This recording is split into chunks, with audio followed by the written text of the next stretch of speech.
आप सभी को जोहार। बहुत बहुत धन्यवाद कि आप यहाँ आए हैं और मौजूद हुए हैं और हम एक वार्तालाप कर पा रहे हैं। मैं थोड़ा सा अपना परिचय दे देती हूँ। मैं एक अधिवक्ता के तौर पे काम करती आई हूँ, पर आज मैं आप कह सकते हैं एक बेटी और एक बहन की तरह आपके सामने आज आई हूँ, क्योंकि मेरे पिता सुबोधकांत सहाय जी का जो रिश्ता है रांची की जनता और रांची के लोगों से, वो एक पारिवारिक रिश्ता है, वो उनके दिल के बहुत करीब है।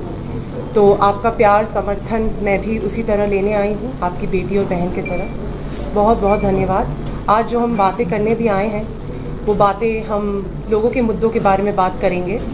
जैसे कि बेरोज़गारी आप जानते हैं कि चरम सीमा पार कर चुका है, तो युवाओं के जो मुद्दे हैं वो, महिलाओं के जो मुद्दे हैं, क्योंकि मैं भी एक महिला हूँ तो समझती हूँ कि महिलाओं के जो मुद्दे हैं, महिलाओं का मान सम्मान, सुरक्षा, इनके बारे में बात करेंगे। रांची की प्रगति के बारे में बात करेंगे। यही सब बात करने आए हैं। Thank you. देखिए, तो जो आप सबको पता है कि पिछले 10 साल में जो हो रहा है, कहीं ना कहीं बातें बहुत अच्छी हुई थी और मोदी जी के जो मार्केटिंग भी थी उन पर भी हम सबका भी विश्वास था। लोगों को लगा कि 2014 में आप कह सकते बदलाव आया और बदलाव आने वाला था, पर अब 10 साल हो चुके हैं। अगर मैं आपको बताऊं तो मेरा पूरा आप कह सकते अडल्ट लाइफ रहा है मोदी जी के राज में एक तरीके से। तो जो मैंने भी देखा है, महिलाओं के पास सुरक्षा नहीं है। जो बात हुई थी महिलाओं के मान सम्मान की, वो नहीं हो पाई है। तो मुझे जो लगता है, देखिए, सबसे बड़ा जो चीज़ हुआ है वो है कि मार्केटिंग बहुत अच्छी हुई थी, बातें बहुत बड़ी की गई थी, पर जो प्रोडक्ट है वो कहीं ना कहीं फेल हो गया है, क्योंकि प्रोडक्ट में एक बहुत बड़ा फेलियर है और उसको छुपाने की जो कोशिश हो रही है वो लोगों तक नहीं, आप कह सकते कि आप लोगों को नहीं बरगला सकते हैं, और लोगों को दिखता है, जनता को दिख रहा है जो सच है, क्योंकि जनता त्रस्त है। युवाओं के पास जॉब्स नहीं है, आजकल शिक्षित युवा के पास भी जॉब नहीं है। महिलाओं को अपना बजट मैनेज करने में मुश्किल हो रहा है, कम से कम पैसा घर तक आ रहा है। महंगाई की अगर बात करें तो महंगाई कितनी बढ़ गई है, सबको पता है ये बातें, क्योंकि जो पहले जो गैस का सिलेंडर मिलता था, आज का दाम क्या है सब जानते हैं। और अगर हम रांची की सिर्फ बात करें तो मैं आपको ये बता दूं, क्योंकि मैं रांची की प्रत्याशी हूँ यहाँ से, रांची को बने हुए, अगर झारखंड का भी हम बात करते हैं, झारखंड का जो राज्य बना था उससे अब 24 साल हो चुके हैं। ज़्यादा से ज़्यादा आई थिंक 18 साल के आसपास से ज़्यादा बीजेपी की सरकार रही है, 18 से 19 साल को मान लीजिए। तो इन सालों में रांची का जो रोड मैप बनने की ज़रूरत थी वो नहीं बनी। रिंग रोड जो बाहर का एरिया है, जो हम कहते हैं कि रिंग रोड, आउटर रोड बनने का जो ज़रूरत था, क्योंकि रांची का जो पूरा आप सिटी कहेंगे तो 53 वार्ड्स में वो सीमित है, ज़्यादातर लोग उसी में हैं। और जो पहले जो जनसंख्या थी वो करीब आप समझ सकते हैं 5, 7, 8 लाख के आसपास होगी, और उससे भी कम। अब तो मतलब 20 लाख से ज़्यादा बढ़ गई है। तो इन पर भी जो काम करने की ज़रूरत थी, क्योंकि जो पहली सरकार आई थी उसको एक रोड मैप बनाना था, वो बिल्कुल नहीं हुआ है। तो डेवलपमेंट तो हो रहा है, पर कहीं ना कहीं हम अपनी संस्कृति को, अपने एसेंस को, अपने कल्चर को प्रोटेक्ट कैसे करें, प्रिजर्व कैसे करें, इन पर कोई बातें नहीं हो रही है। तो प्रोटेक्शन और प्रिजर्वेशन और एक प्लानिंग के साथ डेवलपमेंट होने की ज़रूरत थी, क्योंकि ये बहुत ही ज़्यादा एक नया राज्य भी बना था, ये एक इंडस्ट्रियल हब भी था। और उसमें भी आप देख सकते हैं कि क्या हुआ है HEC के साथ, कि जो यहाँ की जो मदर प्लांट है और जो इंडस्ट्री है वो कैसे उसका कहीं ना कहीं गला घुटते जा रहा है। तो बहुत सारे मुद्दे हैं, बहुत सारी बातें हैं, यही सबको आगे लेके जाना है। धन्यवाद। और कोई प्रश्न है? जी, कांग्रेस पर परिवारवाद का आरोप लगता रहा, आप उससे अपने आप को कैसे अलग कर सकते हैं? देखिए, कांग्रेस पार्टी पर अगर परिवारवाद का आरोप लग रहा है, ऐसे बहुत सारी पार्टियां हैं जिन पर भी ऐसे बहुत सारे सेकंड जनरेशन है जो आई हैं।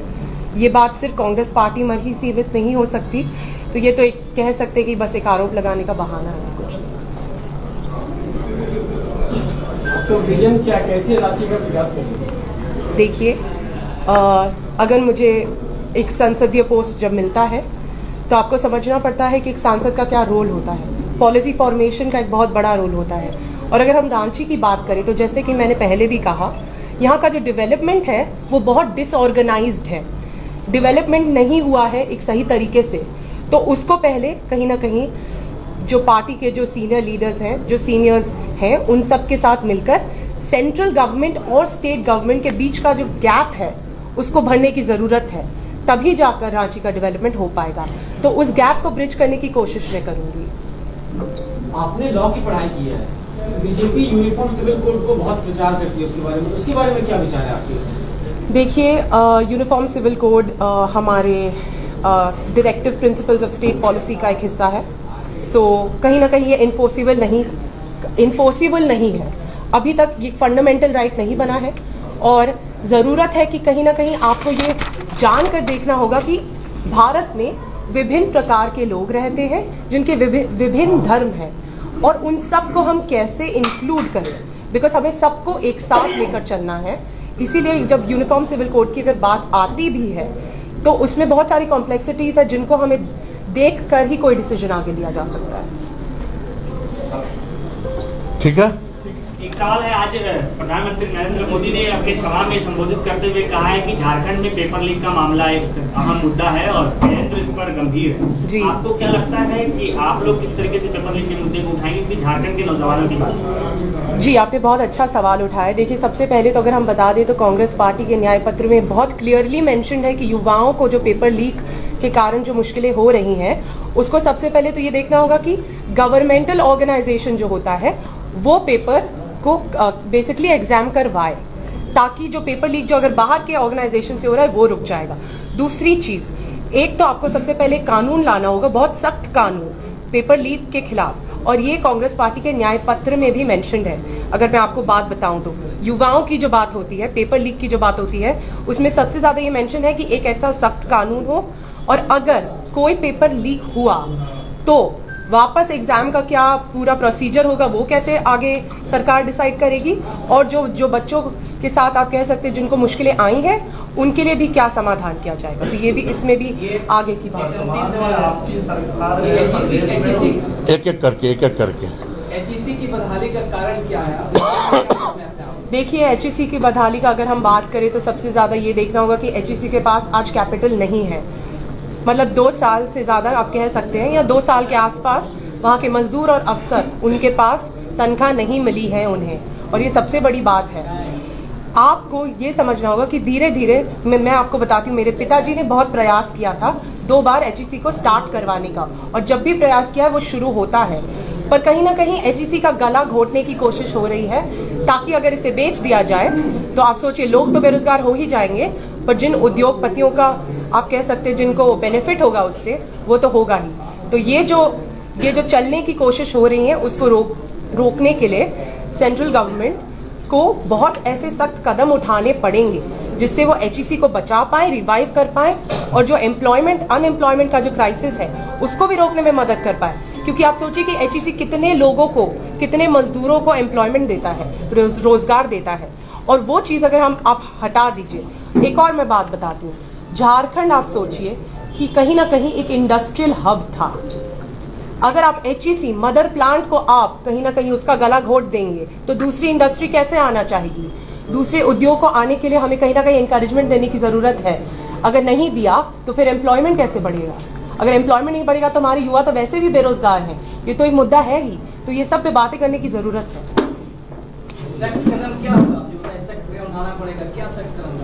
Sir, I am not in the position, because मैं एक पॉलिसी मेकर नहीं हूँ अभी, बट डेफिनेटली मेरा इंटेंशन। सर, जैसे कि आपने सर सेंटर एंड स्टेट के बीच का जो गैप है मैं उसको फिल करने की बात कर रही हूँ, क्योंकि मैं एक पॉलिसी मेकर अभी नहीं हूँ। जब एक पॉलिसी मेकर मैं बन जाऊंगी तो उसके बीच का जो गैप है उसको ब्रिज करने में जो मेरी सहायता होगी मैं पूरी तरीके से निभाऊंगी। झारखंड में भ्रष्टाचार के मुद्दे पर लगातार सवाल उठते रहे हैं, आप हेमंत सोरेन के कार्यकाल, उनके जेल जाने को किस तरीके से देखती हैं? देखिए, आई थिंक ये अगर एक अनलॉफुल डिसीजन रहा है तो ये बहुत ही ज्यादा गलत है, because it's unconstitutional in a way, but ये लॉफुली कोई भी डिसीजन होना चाहिए। और अगर कहीं ना कहीं अगर सेंट्रल एजेंसीज का यूज क्यों हो रहा है वो देखने की जरूरत है कि उनका जो कह सकते एक तरीके से जो जॉब है, जो उनका जो एक रोल है, उन्हें वो निभाना चाहिए, बिकॉज उनका एक पोजीशन और प्लेस है जिसके लिए सेंट्रल एजेंसीज रहती हैं। They are responsible for the economic health of the country. तो अगर वो उसी पे काम करे तो ज्यादा अच्छा होगा, मैं यही कह सकती हूँ। Thank you very much. ठीक है, धन्यवाद। Thank you.